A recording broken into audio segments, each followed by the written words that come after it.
En los pocos minutos que nos quedan, me gustaría dar paso a un turno de preguntas para que ustedes pregunten a los ponentes lo que deseen. Sí, Ignacio Boiso, del Comité Europeo de Supervisores Bancarios. Es referente a la taxonomía DGI, porque he estado revisando y la taxonomía GCD, Global Common Document, pues creo que lleva paralizada desde el 2005. La única que queda en el ámbito internacional es DGI. ¿Hasta qué punto la taxonomía DGI podría ser útil para regulación y supervisión en el ámbito europeo? ¿Podríamos utilizarla para valores, para bancos, para seguros, cuando no sabes identificar cuál es la entidad declarante o cuál es la entidad declarante que otras relaciones tiene contra las entidades? ¿Eso sería un camino? Por supuesto que sí. De hecho, la propia filosofía de la taxonomía DGI es una filosofía modular. Es una filosofía de amplitud en cuanto al número de elementos, de amplitud en las listas, en los módulos que hemos visto antes. Por supuesto, es de una evolución totalmente dinámica. Ya hemos visto que estamos haciendo una taxonomía por año. Es decir, en principio, las características serían dinamismo, serían amplitud, las tenemos. Podemos pensar que sin ninguna duda se podría aplicar, teniendo en cuenta también que a nivel europeo hay una serie de diferencias importantes, de diferencias legales, entre lo que son las definiciones de lo que es una sociedad, por ejemplo, una sociedad mercantil inclusive. Cosas tan elementales como esas, según la legislatura de los diferentes países, son muy distintas, con lo cual es evidente que puede haber ciertas dificultades a la hora de una utilización, si se quiere, intensiva de todo lo que sería la taxonomía, pero naturalmente que existe la posibilidad a ciertos niveles de desglose de una utilización en otros países sin ninguna duda, por la propia estructura y por la propia manera en que ha sido concebida y además la evolución dinámica que tiene cada año. Yo creo que sí, que perfectamente aplicable, con matices, pero perfectamente aplicable. José, un poco al hilo de lo que comentabas de DGI y un poco viendo también como Francisco Flores nos presentaba nuevos usos de XBRL, ¿es posible que DGI siga evolucionando de acuerdo a estas nuevas utilizaciones del estándar XBRL?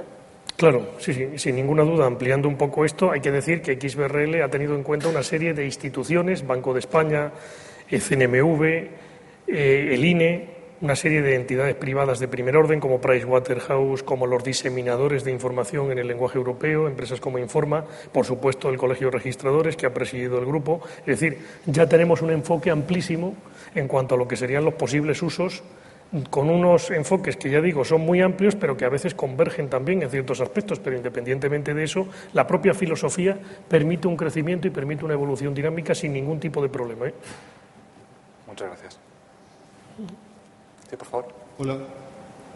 Bueno, mi pregunta a lo mejor un poco álgida, va con lo que está de moda ahorita de la banca de inversión y la diferencia entre la banca comercial y la banca de inversión, ¿no?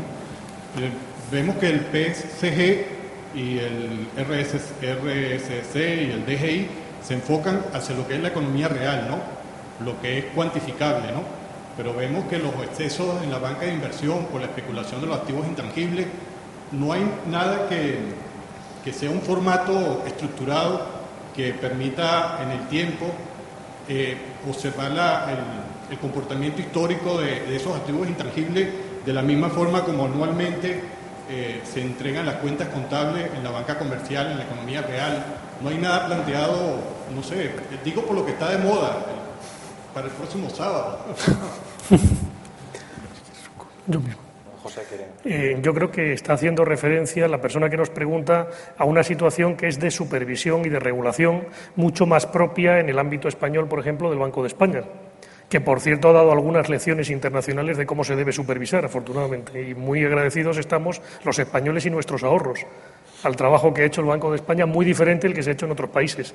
Ahora no estamos hablando aquí de taxonomías específicas de regulación del sistema financiero, no ha sido ese el objeto, si bien en España hay varias y hay representantes aquí del Banco de España que podrían hablar probablemente mucho mejor que yo de este tema, pero el objetivo de hoy no ha sido específicamente el de las taxonomías de regulación o de supervisión financiera, que son aquellas a las que se está dirigiendo.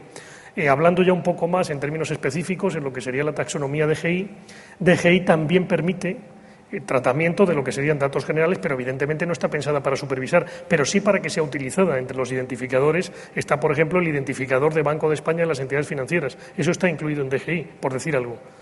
Pero, insisto, hoy no ha sido el día de las taxonomías de tipo financiero, no ha sido ese el objetivo. Existen, en España las hay, están lideradas por el Banco de España, que además ha hecho un trabajo que internacionalmente está reconociéndose ahora, que aquí ya conocíamos, pero que en definitiva nos ha ahorrado muchos quebraderos de cabeza.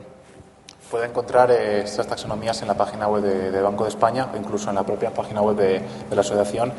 Hay enlaces a la taxonomía de regulación de supervisión bancaria que hace el Banco de España aquí en España.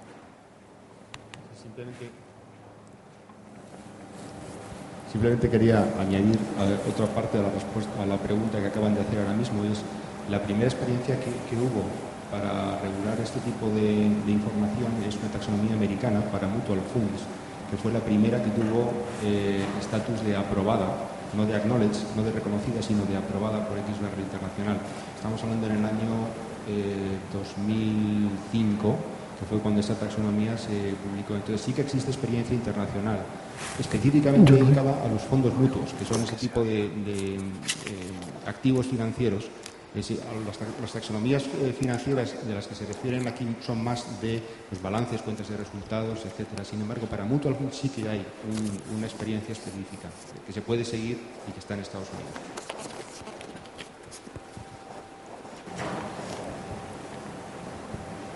¿Alguna otra pregunta? Yo tenía una pregunta. Yo tenía una pregunta para Juan Andújar. Javi. Disculpe. Sí, una pregunta. Quisiera saber, si es posible, el nivel de implantación que tiene XBRL dentro de entidades financieras. O sea, por lo que es envío de información entre lo que es el propio banco y filiales, o incluso entre los diferentes departamentos, ¿no? O sea, ¿de qué forma, hasta qué grado, si hay algún tipo de experiencia de este tipo, ¿no? En España o en Europa o donde sea. Realmente, como comentaba antes José, no se trata hoy de hablar de la regulación bancaria. De todas formas, sí que Banco de España recolecta todos estos datos en XBRL de todos los bancos supervisados. De hecho, tiene muchos más datos en la Asociación Española de Banca. Pone a disposición del público todos los datos que el Banco de España recoge, todas las entidades de crédito españolas, y las tiene en formato tanto XBRL como PDF. Todos los bancos españoles, todas las entidades de crédito le reportan a Banco de España todos sus informes en XBRL. No sé si respondo. Sí, o sea, eso ya lo sé. O sea, lo que es el reporting externo es así, pero digo internamente, entidades financieras. Sí, internamente. De mover información internamente con delegaciones, filiales, etcétera, incluso entre diferentes departamentos, ¿hasta qué grado está implantado este protocolo? Pues la verdad es que desde la asociación no tenemos información de porcentajes, ¿no? Es decir, esos números los tendrán las propias entidades de crédito, y la verdad es que nunca nos han reportado qué porcentaje, qué uso de XBRL tienen internamente, que es lo que se refiere usted en sus sistemas internos, ¿no? De reporting interno, se refiere entre distintas sucursales, etcétera. La verdad es que desconocemos los números, si les soy sincero. Pero hay experiencias de este tipo. Entiendo que sí, ¿no? Pues sí, los dos grandes bancos españoles, tanto el Grupo Santander como el Grupo BBVA, sí que tienen sistemas ellos de reporting interno y tienen muchas herramientas desarrolladas por ellos mismos y otros tipos de herramientas que han adaptado sus sistemas para el reporting. Es decir, es una realidad. XBRL no solo sirve para reportar fuera, también sirve para reportar dentro, claro. Lo que pasa es que el reporte dentro, digamos que lo tienen ellos más interiorizado y no se publicita tanto, ¿no? Como por ejemplo el tema del reporting al Banco de España, al Banco Regulador. Gracias. ¿Alguna otra pregunta?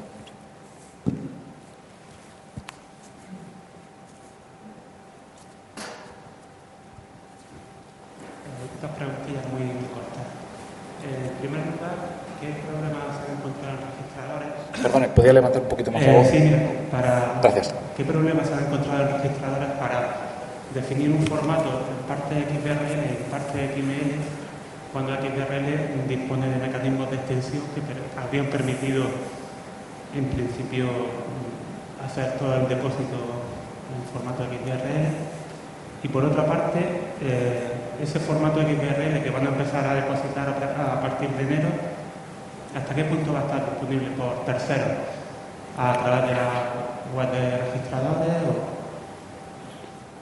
Bien, lo que ha hecho el colectivo de registradores ha sido, en principio, por criterios de rapidez, intentar PGC 2007, todo lo que serían los estados contables de PGC 2007 que vayan ya en XBRL. Incluimos aquí también la memoria, que ha sido un esfuerzo francamente importante, sobre todo, como conocerán, la memoria normal, en este caso llega a tener incluso 46 páginas. Todo esto está en la propia taxonomía XBRL, ha sido un esfuerzo, ya digo, muy importante. Y luego existían otros documentos de carácter legal que no son del PGC 2007 y que a veces ya no es solamente un problema técnico. Evidentemente, XBRL puede dar, sin ninguna duda, respuesta a todos estos elementos y no descartamos, es más, es uno de los proyectos que tenemos, el que en un futuro inmediato, en el medio plazo, y ese medio plazo podría ser muy corto, el depósito de cuentas se haga completamente en XBRL, pero en cualquier caso sí hemos querido desde el primer momento que todo lo que es PGC 2007 fuese ya en este estándar, eso es así. Y luego lo que hemos intentado también es que los desarrolladores que puedan tener problemas pues reciban un elemento como es el API que hemos comentado anteriormente que les permita desarrollar rápidamente en XBRL sin que esto sea obstáculo a que en el futuro sigan desarrollando mucho más en función de lo que el mercado les va a demandar, que por supuesto les demandará más. Pero hemos intentado dar herramientas y sobre todo con un criterio de rapidez. Como todos sabemos, hay un problema ya de inmediatez y es que a partir de enero podrían empezar a presentarse las cuentas ya de forma normal y habitual con el nuevo PGC 2007, que requeriría en este caso una presentación en XBRL. Esto ha hecho que no haya sido posible, por cuestiones de tiempo, abarcar hasta el último de los documentos de las cuentas anuales en XBRL. No sé si contesto a la pregunta, pero en cualquier caso lo mantenemos y mantenemos como proyecto que eso termine siendo así, y ya anticipo que es verdad que XBRL técnicamente da respuesta a esto. Inclusive, para aquellos que no lo sepan, XBRL permite también que los documentos anexos que yo comentaba antes, esos documentos que pueden ser un informe de gestión, un informe de auditoría, esas imágenes también pueden ser reportadas dentro de XBRL. Es decir, el estándar cubre toda la necesidad informativa que pueda haber y en el futuro seguiremos avanzando. Pero es verdad que aquí teníamos que comenzar por algo que ha sido extraordinariamente complejo. A mí me gustaría que tengan en cuenta que, si bien es verdad que no estamos satisfechos porque nos gustaría que esto se hubiese publicado en el BOE con más meses de anticipación, sobre todo pensando en los desarrolladores de software, que son los que fundamentalmente sufren ahora este primer agobio, pero hemos intentado que se publiquen todos los modelos con todas las claves, inclusive las claves de la memoria, insisto, en formulario PYME abreviado normal. Hemos intentado también que en definitiva haya un contexto donde se ayuda a los desarrolladores y, por supuesto, a los usuarios. Es decir, si alguien tiene algún problema de presentación de cuentas, dispondrá ya desde el mes de enero, ya digo, en principio esta es nuestra previsión y a día de hoy la mantenemos, dispondrá de una herramienta que automáticamente le va a permitir hacerlo todo, que va a generar el XBRL de forma totalmente transparente para el usuario. Es decir, en la medida en que podemos, vamos tarde, pero intentamos que la solución sea completa. Yo tenía una pregunta para Juan Antonio Andújar, porque me ha sorprendido muchísimo una diapositiva que ves en tu presentación, hablando de que en la conversión al nuevo plan, en vuestra base de datos instalada, al nuevo plan general contable del 2007, no ha sido llevado a cabo en un altísimo porcentaje, un alto porcentaje de empresas. ¿Estáis tomando alguna medida para facilitar esta conversión, ¿no?, al nuevo plan? Sí. La primera vez que me hablaron del volumen de clientes que todavía no se había convertido, a mí me chocó muchísimo porque tuvimos unos picos muy altos de llamadas. Tenemos 8.000 llamadas diarias como media, pero en enero, por ejemplo, hemos llegado a las 100.000 prácticamente, muy cerca de las 100.000. Yo pensaba que durante los 3-5 primeros meses del año se había cubierto prácticamente todo el parque, pero la realidad es que la primera vez que me lo comentaron, claro, me chocó muchísimo. Digo, pero ¿cómo tenemos tanta gente que no ha convertido, ¿no? La compañía sí está tomando medidas, sobre todo en cuanto a... Se están realizando emailings selectivos, de manera que se está mandando alertas, se están incluso haciendo llamadas en algunas divisiones, se está preguntando si han convertido o no y se les está ayudando, ¿no? Realmente somos una empresa de servicios. Y a través de nuestro portal NIC también se han lanzado avisos. Me imagino que siempre quedará algo. Supongo que al registro va a llegar algún despistado con el plan antiguo. Pero bueno, en la medida de lo posible, nosotros estamos siendo proactivos. Muchas gracias, Juan. Una pregunta a colación de lo que estáis exponiendo. Según vuestra experiencia, que tiene bastante, las empresas que han adaptado su contabilidad al nuevo plan general contable y van a presentarla conforme al nuevo plan general contable, ¿Qué van a presentar? ¿Las dos cuentas, el ejercicio N-1 lo van a presentar con nuevo plan general contable o solamente van a hacer una presentación del ejercicio singular? Tienen la posibilidad de hacerlo de ambas maneras. Seguro que se puede realizar la presentación del ejercicio individual y si se trabaja la elaboración del ejercicio N-1 para adecuar la información y hacerla homogénea al ejercicio N, también podría presentar planes de cuentas comparativos.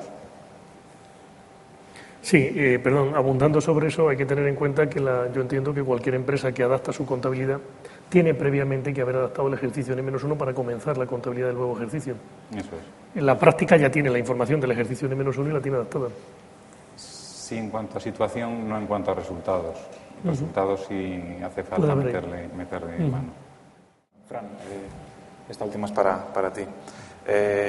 Con esta oferta de datos en XBRL, ¿no?, que cada vez vemos que cada vez tenemos más datos en XBRL disponibles, ¿tú qué necesidades de software crees que se van a dar? Es decir, ¿qué deberían hacer las empresas? ¿Qué va a necesitar el usuario en cuanto a necesidades de software?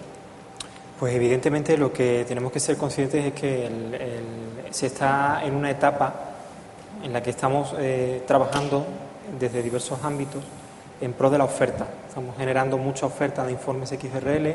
El ejemplo clásico pues es la información bancaria que está disponible, la información que CNMV ha colocado en su portal web. Ahora, quizá, a medida que vayan cerrándose más proyectos y se vaya configurando una oferta completa de información para el usuario, se tendrá que trabajar en pro de la demanda. Y ya hemos visto algunas iniciativas que van en ese sentido. Es necesario que haya formación, quizá algo más básica para el usuario, más específica para el desarrollador de software. Va a haber librerías que van a permitir la incorporación de XBRL en software, en elementos de software que son básicos, ¿no? El tema de mapear desde aplicaciones existentes al nuevo formato y viceversa. El tema de visualizar, hacer que hojas de estilo para todas las taxonomías y que alguien con un simple doble clic pueda ver los formatos XBRL de una manera amigable. Y luego, evidentemente, a medida que el usuario reciba más formación o reciba de las empresas mayores servicios en este sentido, hay que explotar la información. Es decir, yo como hipotético inversor me gustaría ver un ranking de ayuntamientos por el resultado económico patrimonial y me gustaría ver un ranking de las cotizadas por el resultado financiero. Esa información que ahora yo a lo mejor necesito desde el punto de vista financiero, pues no tengo la posibilidad de acceder a ella si no es a cambio de un coste humano, de tiempo, de gestión muy alto. Entonces, XBRL permite ya tenemos ahí la materia prima que me permite automatizar todo eso. Ahora solamente faltan pues algunas ayudas adicionales que van a venir seguro pues por parte de los actores que están implicados, ¿no? Re.es, Inteco, los colegios de registradores también va a promover el uso de APIs, AECA va a promover también software de ayuda y entonces en ese sentido se va a hacer cada vez más provechosa la existencia de esa información de XBRL que a la misma vez en paralelo se va completando cada vez más, ¿no?